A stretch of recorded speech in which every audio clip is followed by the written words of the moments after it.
Looking at yesterday's example, we were finding them from change in y over change in x, hence rise over run. We were taking the slope between 2 points and doing tangent inverse. Wait, so slope is related to tangent? That's calculus. What? That's not today though. Okay, moving on. Wait a minute. Wait, did we even find those angles? Does it matter?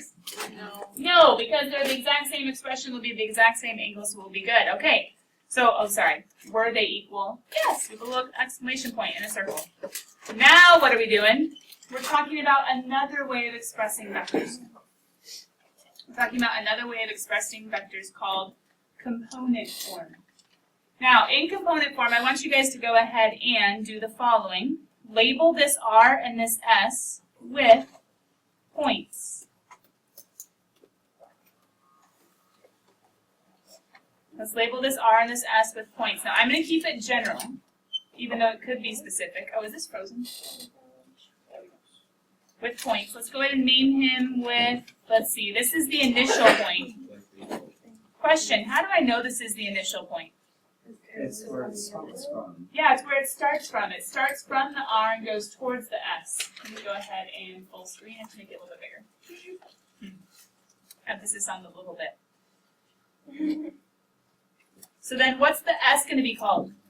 The other point. Do you remember? The initial point is where it starts. That's the R. Terminal point. Right? This one is called the terminal point. Wait a minute. Terminal? No. Geometry says it goes on forever. But this is a vector. This is a vector. This is an array. Make sure you have the difference down in your head. This is not array. The length has meaning. The arrow just says the direction that that magnitude is headed. Okay? It's coming on back. Let's go ahead and label this S or the terminal point as x2, y2. Okay? Now that's how we're used to talking about points, right? x1, y1, x2, y2. However, there is technically another way of talking about it that we'll probably keep on going in today, where we might not be using x's and y's to denote each of the x and y components of the points. But for right now, we're good. Showing the vector using its points, we could go ahead and down here, when you guys see RS, remember, we can go ahead and talk about this vector as, for instance, vector V. That's true. We've already seen that notation quite a bit. That's his name. We can also talk about him as point RS, which we could say is vector V.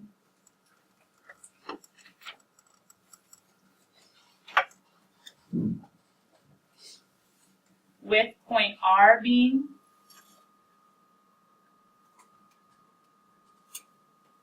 x1, y1,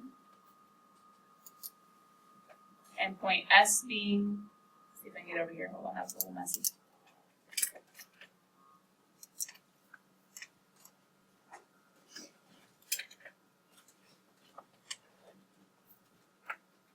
Pause, don't use that notation. And S being x2, y2.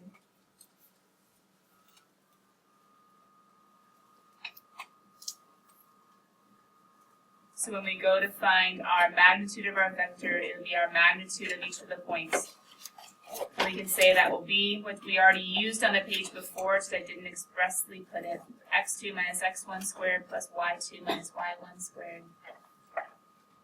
And remember, guys, these are synonymous names, synonymous notations. In the sense that they're talking about the exact same thing. However, RS tells you R is the initial, S is the terminal. The first point is where it starts, the end point is where it ends. But doesn't that make sense with the notation? Isn't R above in your little arrow? Isn't R above the initial, right? And isn't S, or I should say R is below the initial and S is below the terminal? Does that make sense, guys? Yeah. So that's a silly way of remembering it. If you're thinking about that little top notation as a vector, the R is below the initial, the S is below the terminal. Just so we have our direction figured out. Okay, zero vector. What's going on if it's a zero vector? It's kind of lame.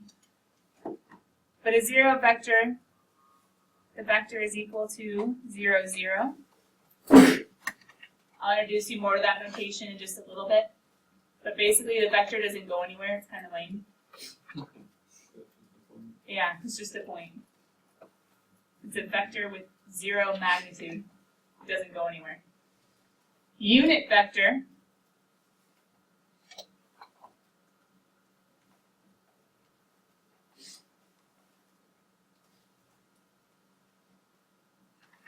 is going to be a vector with a magnitude of 1. Now, if we were to zoom in on that unit vector for just a second and talk about him, a vector with a magnitude of 1, if he was graphed with an initial point at 0, 0, if he was graphed with an initial point at 0, 0, let me zoom in on this, and if he had a length of 1, now unit vectors can go many different directions, but couldn't I go 1 this way? Or couldn't I go 1 that way? Couldn't I go 1 this way? So the unit vector has nothing to do with the direction, but it does have to do with the length just being 1 unit, whatever that 1 unit is. Okay? Now, let me just go ahead and take one of these unit vectors. Let me just zero in on 1. My question to you is, if I pick some arbitrary unit vector of 1, actually not completely arbitrary, let me go ahead and tell you that the angle is 45. So its direction is 45 degrees, we could say northeast. Its magnitude is 1. My question to you is, what is the terminal point? We know that R is 0, 0. Square root of 2 over 2. How do you know it's square root of 2 over 2? Because you know the sine of 45 degrees. No. It's a 45 degree angle, which means it's a 45-90, which means it's unit circle with a length of 1, which means, what is my x? Exactly. So there are some questions they could ask us in context of a vector that really just have us practice trigonometry, yeah? And more specifically, the unit circle itself. So we can say that S is,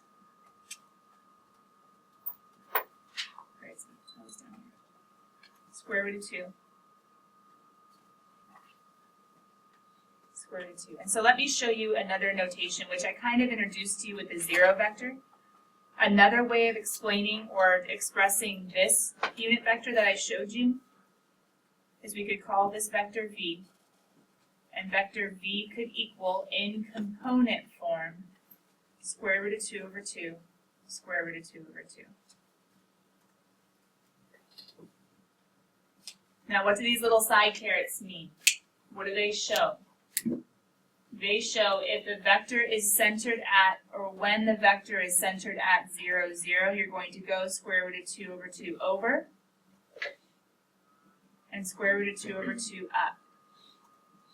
You can think of it as like an x and y, but it's also telling you from 0, 0 going over and going up tells you how to draw your vector from beginning to end and where to put your arrow.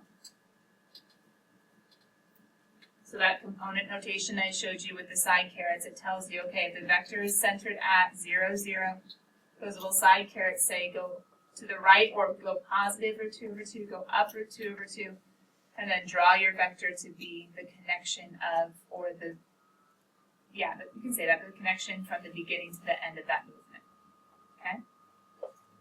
This is technically called, with these little side carets, vector equals side carets, and we can say,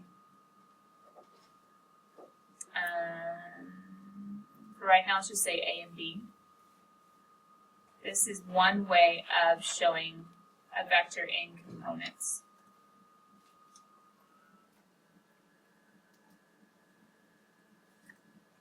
The components being the horizontal and vertical components. Which is nice, because that's what we're used to, right guys? Aren't we used to the horizontal one coming first in like an order pair, and the vertical one coming second like in an order pair? But we can say that's one way of showing the components of a vector. Okay, do we have that okay? Alright, let's keep going. Oops, I have the wrong cursor. So, find the component form and the magnitude of vector v. You guys can see the little arrow, right? So we could put the initial point at 2, 2 and the terminal point at 1, 4. Find the component form of vector v. Remember, whenever you write vector v, don't you dare forget to put the arrow. So you guys, when you write this in your notes, you should put the arrow, right? Yeah. Good, good, good, good, good. I want you to get this for me with components. For right now, we can use the side carets. There is another way of showing it, but this is sufficient for now. And the magnitude. Sorry, guess I'm good. And if I were you, I'd do magnitude first, because he probably makes a little more sense. Find the magnitude first. I think he makes a little more sense.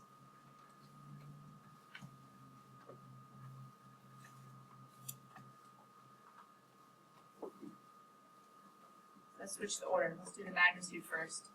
Then we'll do the components. Alright, feel free to talk it out in your group so you don't have super long. But we should be able to at least get the magnitude distance formula. Let me give you guys a minute.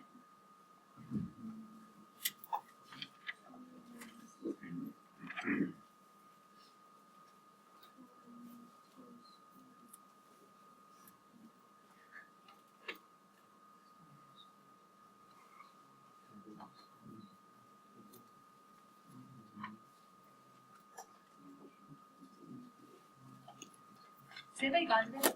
Oh yeah, you guys already told me.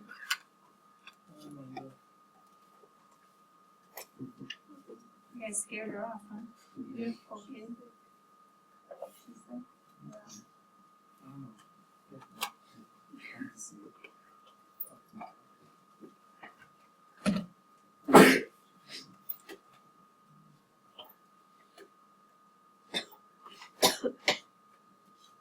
Yeah, okay, screw it, 13.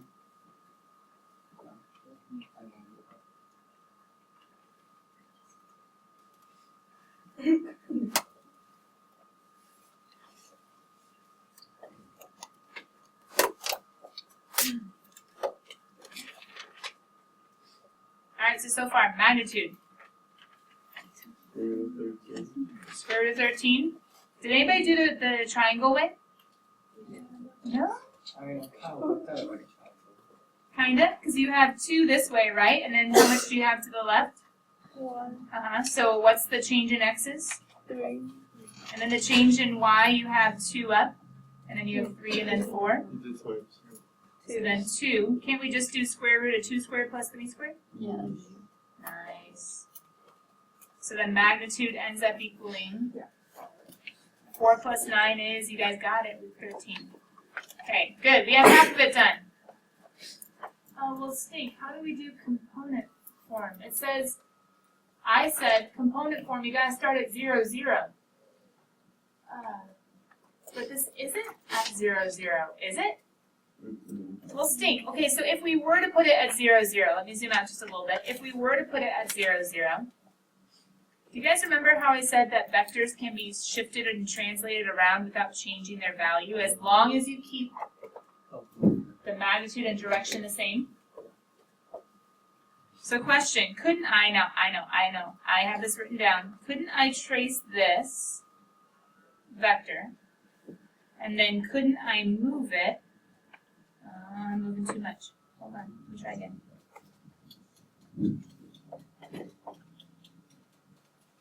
Aha. And couldn't I put it at 0, 0? Yeah. Question, I know you can't do that, but what do you know about this vector from my moving it but not changing the direction or the length? The length of it is 13, square root of 13. The length is still square root of 13. What else do I know? Still negative. I'm still going to go 3 to the left, and I'm still going to go 2 up. Now, technically, we could even put little arrows and say, hey, we're going to go a horizontal vector to the left and a vertical vector up. But wait a minute. Didn't we say 3 to the left? Sean, how did you describe that mathematically? Negative. Negative 3. So what are my components? But did we actually have to draw the vector and like trace over it on a smartboard or an iPad and move it somewhere? No. Didn't we have all the information we needed right here? Exactly, nothing changed. So we just need to figure out what's the horizontal movement, what's the vertical movement. Basically, we just need to, for components, yeah, we just need to finish. Maybe we should say finish. Let's say make a triangle. But we also need to, sadly,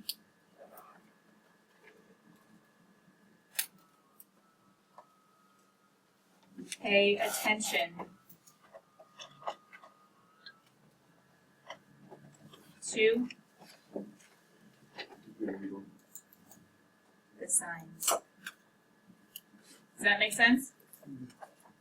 We need to make a triangle and pay attention to the signs. If you're moving left and then up, that's different than moving down and then right, okay?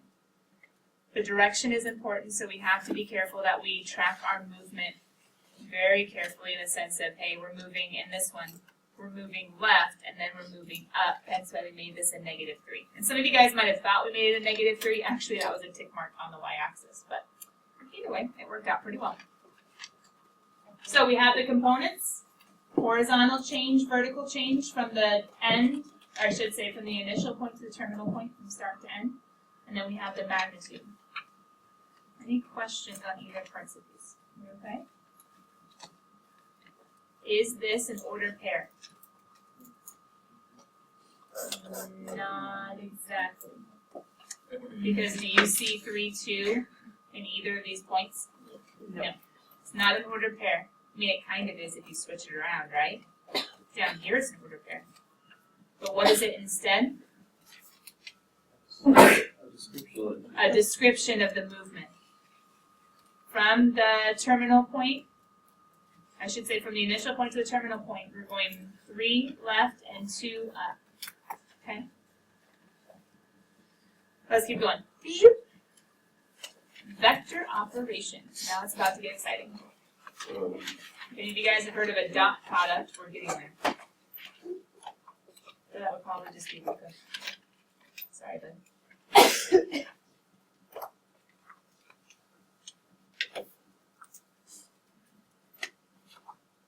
Vector operations. Now that we've learned about vectors, we can also learn about putting vectors together, which is important because the roller coaster, it wasn't just one vector. You had 3 different forces acting on those cars at any one point.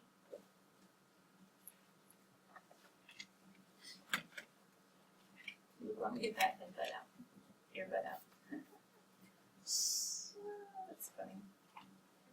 Yeah, I don't know. Don't ask where my brain is right now.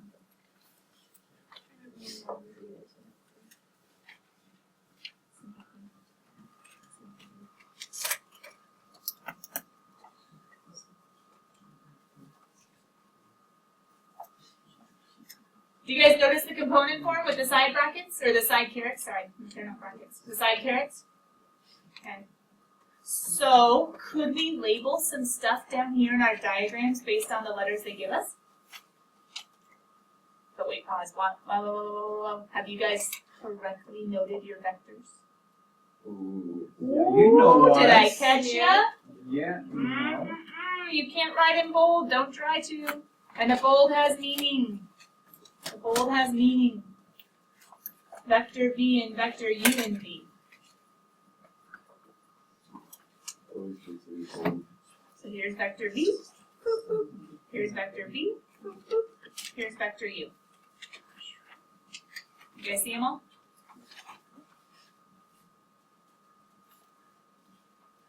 Now, when you guys are looking at the notation, okay, they changed it up a little bit. They didn't put x1, y1. They put v1, v2, u1, u2, but whatever. They're talking about components, right?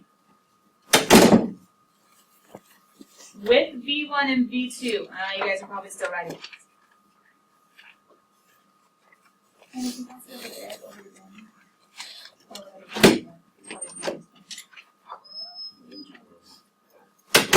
It's a white note. Those are good ones, right? So much trouble with white note. Does that ever happen? Not unless your parents ever drop something off, then you might be in trouble. Alright, you guys see V1, V2, right? Okay, so hold on, let's come down here just for a second to the picture.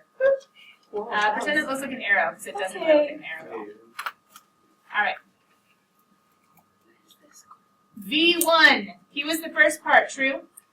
Yeah. Can't I label him as this guy? Right? Now hold on, was he bold? Oh, okay, he wasn't bold. So technically, I can't put this little arrow on. It's kind of a bummer. I can't put that little arrow on. V1 is just, in a sense, the numeric value of the length, of the magnitude, okay? So V1 is the magnitude, it's the length. Can't I make this V2? Yeah. So here's a slight handicap that this notation has. It doesn't technically tell us two different vectors, it just tells us two different numbers, V1 and V2. But the sign of the numbers tells us the direction it's headed. So it's kind of a shortcut version of another type of notation that we're going to see that technically does make these vectors. This one technically though is just kind of forming the triangle with no arrows. But it does go always, always, always from the initial point to the terminal point, the movement. Now, we have V1, V2, that's all well and good. Question, what if I wanted to double this vector? What if I wanted to double this vector? What am I doubling? The angle? The magnitude. Okay, cool. So if I want to double this angle, I'm going to go ahead and double the magnitude, which means, let me go ahead and just make a brand new color. Instead of just having one length, right? What am I going to have? Two lengths. Now question, how do you think doubling the angle, so let's go ahead and just do 2v. Ooh, that's cool. So you can multiply a vector by a number. Doubling the vector, what's that going to do to its components, to V1 and V2? What do you guys think? So it doubles. If the hypotenuse doubles, then what's going to happen to the x? Doubles. He's going to double as well. So now the new component is going to be 2v1, that's just the length. And what's going to be the new component for the height?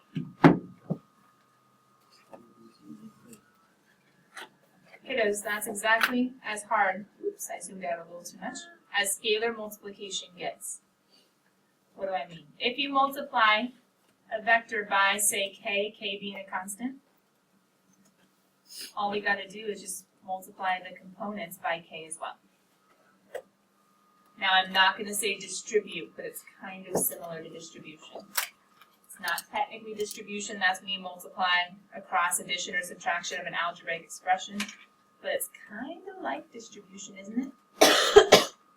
So if I was to ask you for another example, and let's say I wanted you to go ahead and find me -2 times vector v, how could you guys describe who e equals in components?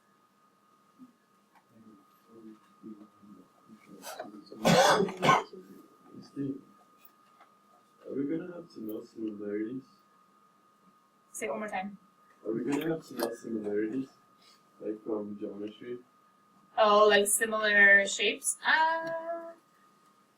Not for vectors, not really. Okay. Not really. They are similar shapes. Vectors, or Luke has seen that v and then 2v are similar triangles and their sides are proportional. Totally true. But we're not specifically drawing that application. Kiddos, where would -2v actually be? What quadrant? Quadrant 4. Por qué? Good. It's going the opposite direction. Let me get out of my highlighter because we don't need to use that. Huh? But -2v is going to be going the opposite direction, 2 lengths of v, right? So something else to notice. So the x, the 2v1 should be positive. Because 2v1 Yeah. from over here is actually a negative number, right? Because it's going left. And multiply a negative by a negative, and what are we going to get? Positive. A positive. So So that's going to be negative 2v1. And then we're going to go down. Why? Well, because weren't we going up before? So we're going to go the opposite. We're going to go down for negative 2v2. So do you have to change the notation? So plus 2v1. Nope, because remember, this formula says whoever v1 is times a negative 2. So in this original example, wasn't v1 a negative by definition? So v1 is a negative number. So then up here, when I do negative 2v1, We're not really considering where they are in the graph, just like they're mirrored. It now becomes a negative.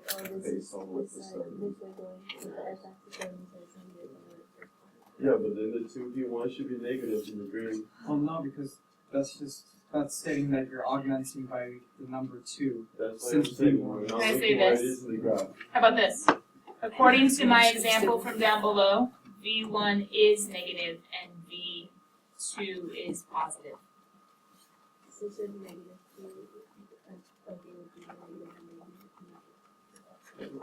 Yeah. v1, see, look at v1, it is a negative number because that vector is headed left and up.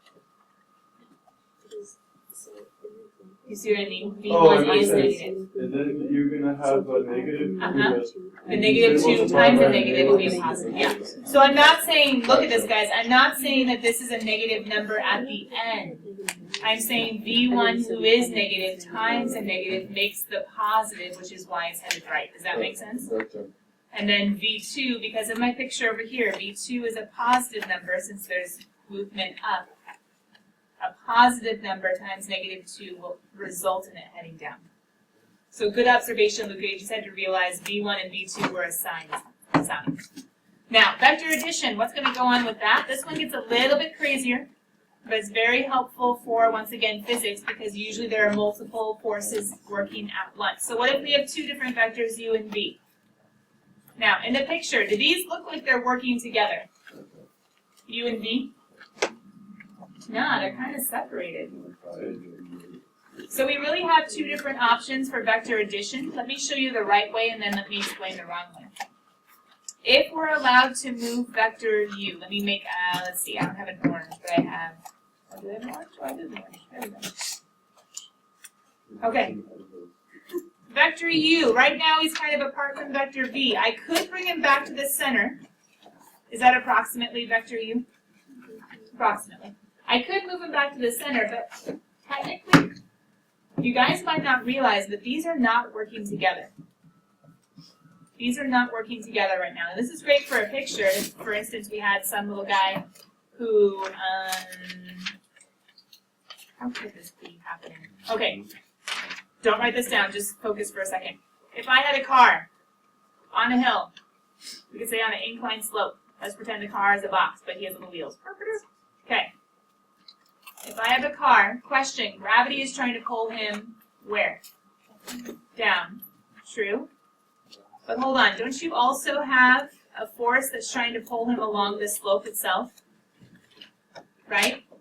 If the brakes aren't on, where's that car going? Down. But not down in the ground, that doesn't make sense. It's going down along the road, true? But then we also have this thing called the perpendicular force that's acting against the car in the road. Anyway, all these things are working on the car at once. But here's the problem with this picture, kiddos. They're working independent of each other. You have gravity doing its thing, you have this force doing its thing, you have this force doing its thing. You technically have, this is a little bit crazy, you have weight doing its thing, weight against the slope.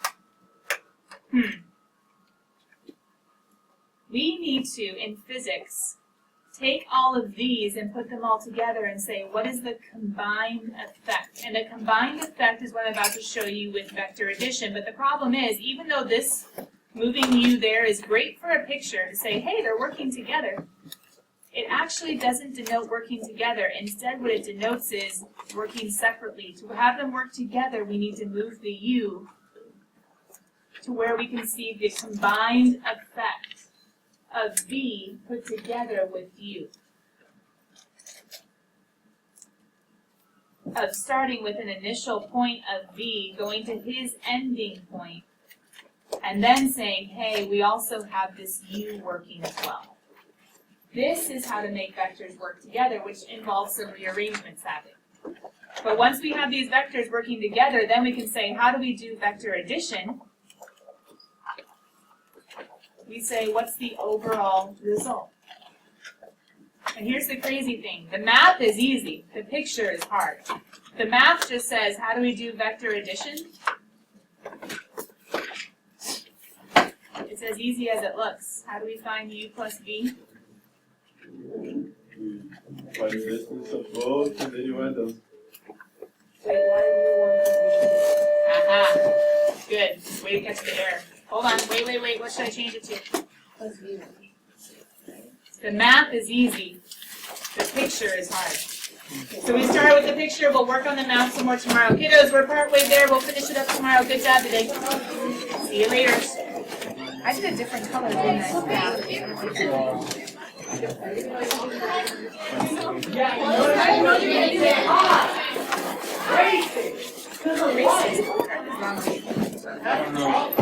Me neither.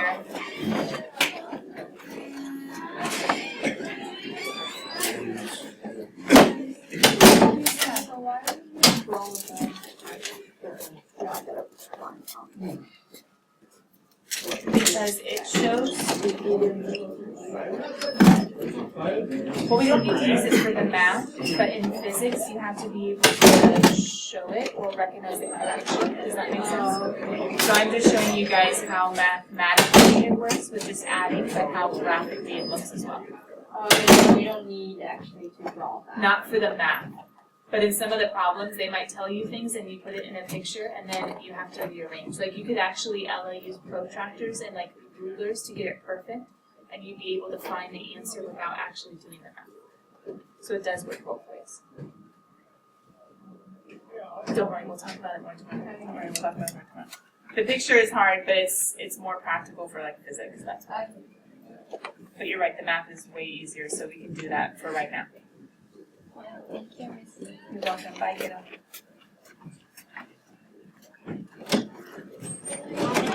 Good call. I'm gonna myself confused. Do you want one?